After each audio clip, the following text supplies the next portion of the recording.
Hey, what's up, guys? How you guys doing? I want to do a quick video for authors and publishers of all genres, okay? Especially beginning authors who are just getting started. I want to give back and be able to give some basic tips, especially when you're getting started. Especially, for example, if you finish one book, what would you do after you wrote one book, okay? And then afterward, you just rinse and repeat, okay? My name is BJ, the author of the book How to Make Money with eBooks, and the publisher of my own independent publishing brand, How Expert, which publishes quick how-to guides on all topics from A to Z by everyday experts. Visit howexpert.com to learn more. And by the way, if you want to learn more, click the link below the video. Check out my recommended resources like my online course, Done For You service, or an opportunity to write for my publishing brand. So moving on, I want to share some tips for beginning authors, especially beginners, okay? Because there's a zillion things that you could do in this book publishing world, and it can be very overwhelming. And too much information, and that information overload will kind of like freeze people up. I've been there when I learned new things. Sometimes you get frozen up and you don't even know what to do, and then you don't do anything for a long run, and it's the year has passed and you're at the same place again. So I want to share with you um, what steps would I do if I just had one book and want to continue going forward, okay? And currently I do make a full-time income online as an everyday publisher. So I want to share with you. Okay, so number one tip I would say is if you have one book finished, I would first and foremost, the most important thing I would do is to make sure that book is in multiple mediums and multiple platforms. Finish that first assignment first. Okay, a lot of people are just like, oh, I finished an ebook, I'm done. No, I don't know what I do, maybe write another book. No, finish your first book and finalize it by putting it into multiple mediums and platforms, meaning turn that same ebook and don't just keep it as an ebook or a paperback. Turn it into all the mediums like ebook, paperback, hardback, audiobook. You want to maximize from that one book. So turn it into 4 products from one book, first and foremost, back because that's the smallest hinge that can move the door. Instead of putting all your effort writing another whole book, why not maximize your one book first, right? So turn it into ebook, paperback, hardback, audiobook. Okay, it's very possible.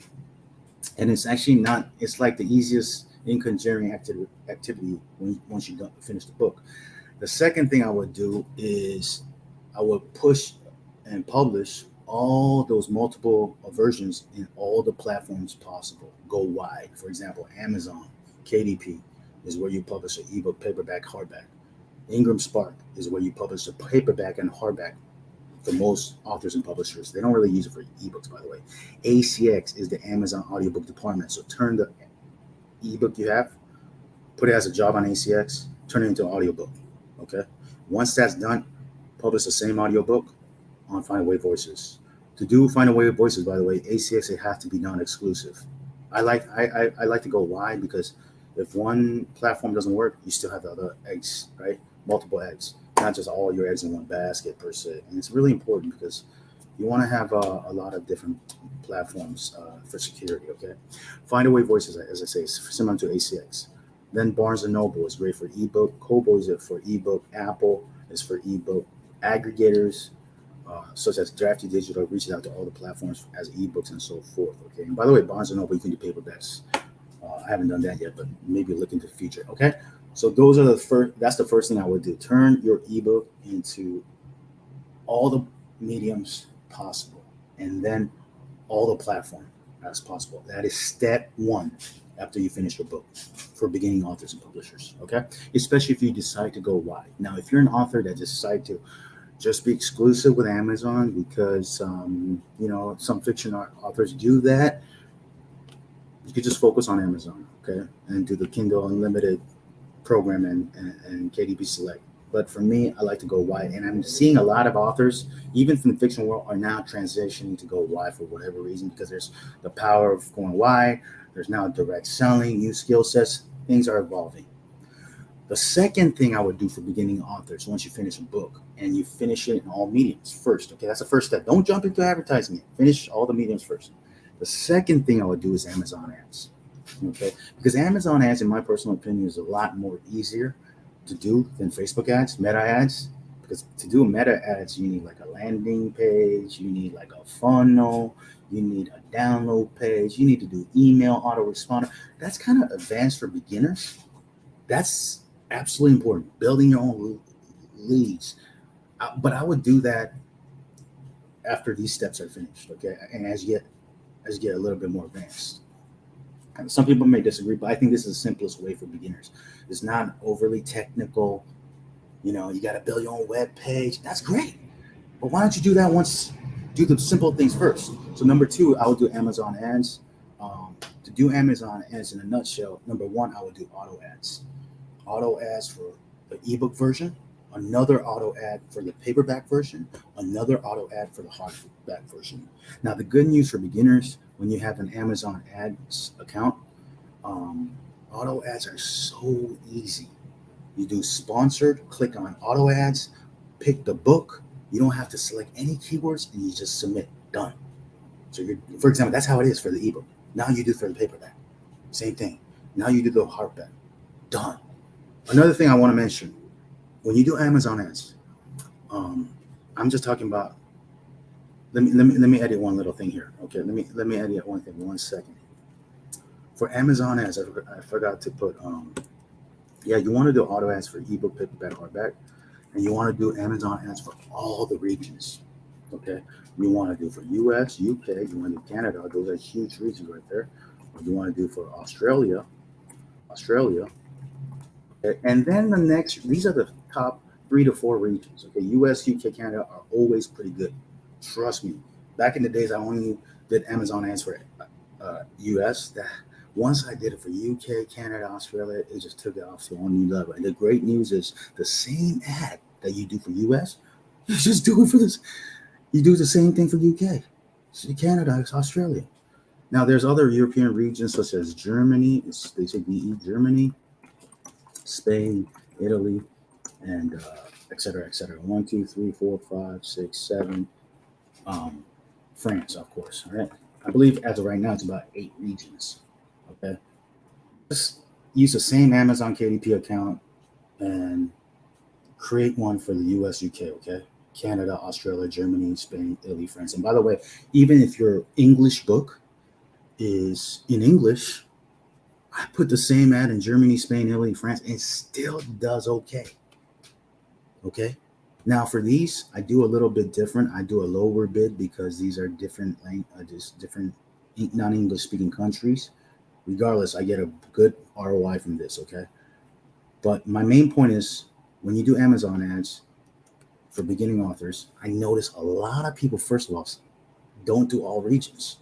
And that's probably because they lack the confidence from having had bad experiences with Amazon ads. But first, I would just say try Amazon ads, auto ads. It's so easy. People get stuck in Amazon ads because they don't know how to come up with the keywords. I understand that's manual ads.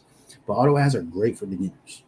You do it for ebook, paperback, hardback, and do it for all the regions. That's what I would do if I had one book as a beginner. Okay, this is how you maximize, right? Next thing I would do is do manual ads. Okay, manual ads a little bit more difficult, but it's a lot more effective sometimes. Okay, because you're very targeted. So I would do a manual ad for an ebook, a separate manual ad for a paperback, another separate ad for a hardback. We're just talking about one book, and you're going to do this. You did 3 times for US, right? Now you're going to do 3 times. You're going to do it for UK. You're going to do Canada. You're going to Australia, Germany, Spain, Italy, France. I know it's a lot of work, but guess what? When you do manual ads, just save the 1,000 keywords that you use for US, put it onto UK, Canada, Australia, same keywords, okay, for all the regions. Now, how do you come up with manual ads up to 1,000 keywords? That's my strategy, how I've done it, and then I optimize it later. There's ways to get 1,000 keywords. You could come up with a nonfiction topic, whatever keyword, space A, Amazon has suggestions. Whatever keyword is space A, it has all the suggestions. Keyword space B has all the suggestions. Keyword space C, it has like 10 suggestions. You do that from keyword A all the way to Z. You have all these suggestions from Amazon that people are actually searching for on Amazon. That's how you come up with 1,000 keywords. You could come up with 333 keywords, and you check mark all three options. You know, the I forgot all the three types of matches are: broad, exact, match, and then 333 keywords times three is 999. Add one more keyword, you got 1,000 keywords. By the way, I teach more thoroughly inside my course exactly how to do the manual ads, coming up with 1,000 keywords. Okay, and also lastly, once you do the manual ads, once a month, once every 2 months, or once every quarter, you want to optimize. I would say optimize at least once a month. Take a look at it. Or once a month, take a look at it and prune. There's different ways to prune. Again, I teach this in my course, but I'm not going to go too much into it. But basically, any ads that spent over $5 lifetime and never generate any sale, you may want to just pause that ad. Okay, or you might want to say, oh, any ad that spent over $10, generating no sales, is probably not going to generate any more sales, unfortunately. But that's how you prune the ads. Okay, that's one way to prune the ads. Another way to prune that's pruning losing ads. You also want to prune winning ads. Winning ads are ads that are doing well, they're getting sales, at least one order or more, but you want to look into the keywords. And some keywords that got 20 clicks and no sales, pause the keyword. It's not like pausing losing ads where you focus on ads. For winning ads, you're clicking on the ad group, targeting, and focusing on the keywords and pruning the keywords for winning ads. Again, I teach this a little bit more further in my detailed course, but that's how you optimize. Two ways to optimize. Optimize the losing ads and optimize the winning ads to be even better. So winning ads, for example, has 1,000 keywords, right? There's a keyword that generated a sale. Great. Keep that. But there's another keyword that you got 20 clicks and no sales. Pause that. You're not pausing the ad. You're pausing that one keyword. Okay? So there's a difference on how to optimize. And that's how you prune the ad to be powerful and efficient and effective. Okay? So that's what I would do for the second thing is Amazon. And do exactly like this. This is the exact thing I've done for all my books. Okay, with the help of my team, by the way, which I'm going to go into about delegating. Okay, that's really important. Okay, and I know this is a lot of work, but I'm telling you, this is doable with the help. Whether you do it yourself, if you have your own book, you can do it yourself. But as you keep growing, you can learn and you can delegate to other people by just showing a computer screen, doing the work you want from beginning to end. Giving that video to your virtual assistant that you can find on a platform like Upwork, and then delegate to them. Because Amazon.com ads has a section that you can invite your team members into your account. They're not the owners, they're assistants into your account to create the ads, optimize the ads for you for all the regions. Again, I teach it in my course. If you want to learn more, get it. Okay, invest in your education from someone who has real life experience doing publishing and Amazon ads. I've done a lot of Amazon ads. I don't know if you see my results on some of the videos. I sometimes show it and sometimes don't, but I do have real life experience a lot on all topics. Okay. The third step I would do for beginners, authors, and publishers is after you publish your ebook, publish your book on multiple mediums and platforms, and you do Amazon ads. Next step is simply rinse and repeat. Okay, there's a saying: the more books you make, the more money you make. I know it's not all about money, but that's the reality. That doesn't mean like you got to just publish more like a madman. No, that's not what I'm talking about. Okay, be patient, be at your own pace. But the next step after these two simple steps, sure, you can do a zillion more steps after the next one. You could create a landing page. You can create, lead capture page. I'll do all this stuff, but for simple purposes, I will do rinse and repeat after this. So what is the rinse and repeat? Simply create more books. Write another book. If you're a fiction author, if you have one book, I would recommend creating that one book into a series. I talk to a lot of fiction authors and I see other successful authors. They don't just have one book. Okay. They have a series of that because book one, that's the beginning of the story or whatever. Then after that, there's a book two. The story's evolving into another book. So book two, book three, book four. Again, I'm not an expert in fiction genre, but a lot of fiction people I talk to, the series has about 4 to 5 or even more books, but you want to create a series. Okay. Now, if you're a nonfiction publisher, for example, for me, my nonfiction is focused on how-to books. I will create a brand and I'll rinse and repeat. So I got a book on this one topic. Well, guess what? I'm rinsing and repeating another book in the same brand. Maybe your brand is about uh, martial arts. Maybe your first book could be about Taekwondo. The second book, rinse and repeat, could be about Muay Thai. The third book could be about Jiu-Jitsu. The fourth book could be about boxing. The fifth book could be about mixed martial arts. Okay, that's a series. That's a brand. It's not just one book. You're seeing the whole vision now. You have to have a vision. The vision has to be like a series, a brand. Okay, so you rinse and repeat in an effective, purposeful way, in the right direction, right? Not just random. Here's one book with one pen name. Here's another book with pen. No, there's a direction. You're building a brand. You're building a series. Okay, one book at a time. Rinse and repeat. Now, fourth step, what will I do? I heard this from a mentor back in the days. He says, you want to learn, do, and teach. You're learning, right? You're doing, and you're teaching at the same time. That's going to make your book business grow a lot further. You're going to learn a lot faster when you're teaching other people. You know, Confucius even said, it's better to feed a man a fish. Feed a man a fish, he eats for, feed a man a fish, he eats for a day. Teach him how to fish, he eats for a lifetime. Right? So learn because you need that information, then do. Okay, Tai Lopez, I don't know whether you like him or not. He says the two things he keeps on talking about is you have to be a learning machine and you have to take action you have to be a taking action machine person. Learning machine and a doing machine. And the third thing I would add is teach, give back. I think even Tai Lopez, he even says like 33% of the time you want to spend time, learning from people who are at a higher level than you. Another 30% similar, spend time with people similar level than you. Another 33% of the time you want to teach people, you hang out with people who are not at your level yet, but you can give back by teaching.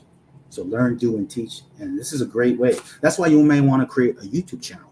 A lot of, publishers or authors, they have a separate side YouTube channel. Maybe you're trying to make money outside of being an author. Maybe by teaching, they can make money as well. That's another avenue.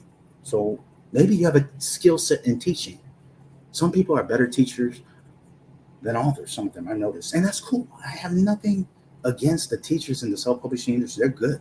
Even though they may not make all their income from publishing, it's all good. Some people are really gifted at teachers. They have great information and they're very great at explaining it, doing videos. So I respect all that. So learn, do, and teach. Okay, it's just going to take yourself and your business to a whole new level. Okay, but just by doing this on a regular basis, learn regularly, do. Now, the fifth thing I would end it with is if you want to do learning and doing to another level, okay, I would recommend, because when I look back, it's about delegating. Okay, when I look back in my publishing journey, the times when I grew like the fastest, it was a few years ago. I would love to say it's continuously every year, but there was a year in 2020, by the way, when we were all stuck at home. So I couldn't go anywhere. So all I did was follow this method. Every month I will learn something new, okay, that I can apply in my business. That's what you want to do. You want to learn something that you can actually apply now and see from other people who it's actually working and learn it.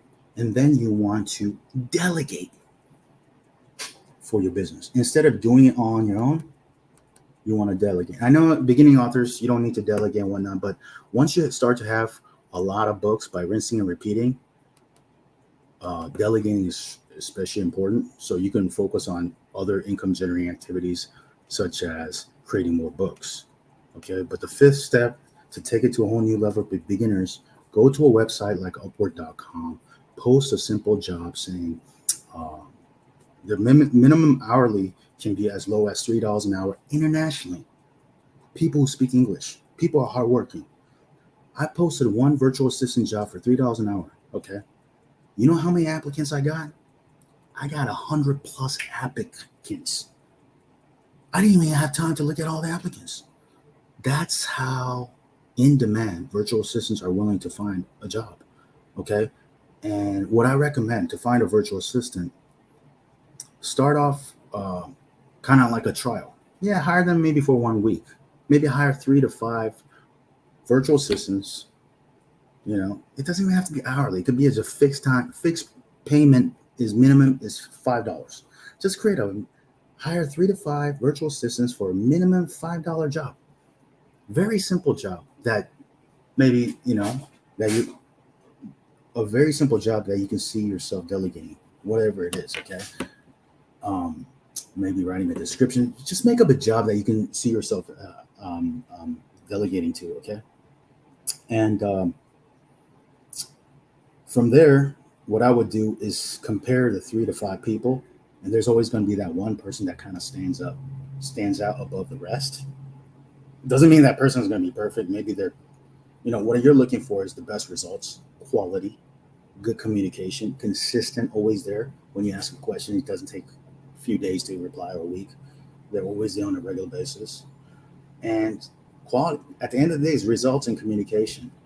And it's harmony. Do you get along with the person? Are you in sync with them?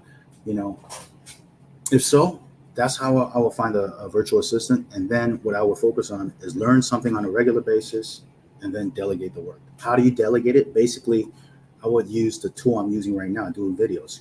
Great, for example, you don't have to use this, but create like a StreamYard account. Record your computer screen of you doing one task from start to finish. For example, Amazon ads. Okay, you do the auto ads for the ebook, paperback, hardback one time.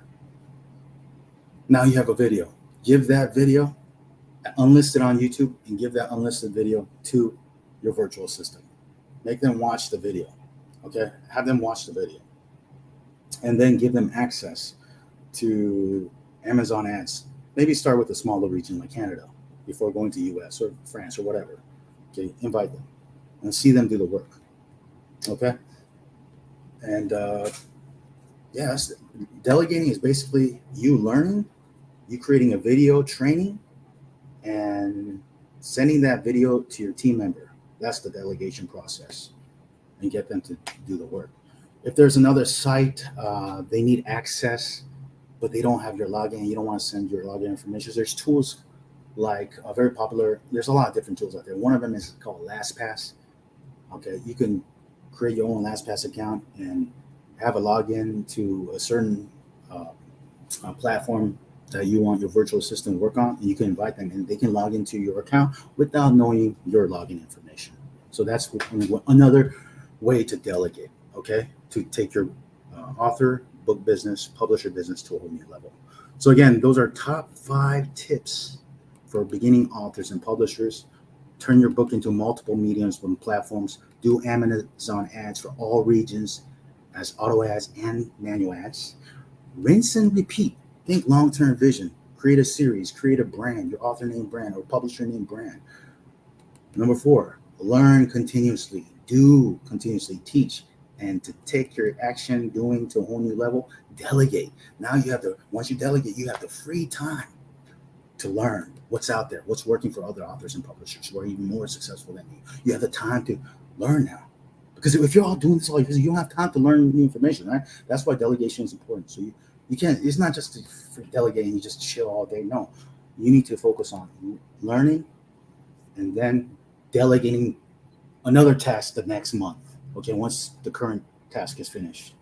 And also focusing on your income generating activity, which is rinsing and repeat, creating more books. Or if you're as an author, more books you make, more money you make. If you're a publisher, hire more writers, okay, to publish more books. Hire and publish. That's my income generating activity. Okay, so again, after you delegate, it frees you time so you can focus on learning and also focus on whatever your specific income generating activity is. Your income generating activity is going to be different, but look at yourself, your skill set, your type of business. What is that income generating activity? If it's your writing, write daily. If it's publishing, as a publisher, hire daily, hire regularly. Okay, so thanks for watching this video. If you want to learn more of these tips and more tips in detail behind the scenes, as if you're behind my shoulders watching my computer screen, demonstrating exactly how to do these Amazon ads, demonstrating how to publish it to all the platforms, demonstrating how to do optimizing the ads and rinsing and repeating and much more, demonstrating how to delegate. Click the link below the video. Check out my online course, Done For You service, or an opportunity right from my publishing brand How Expert. Thanks for watching the video. I appreciate you. I'll talk to you soon. Take care.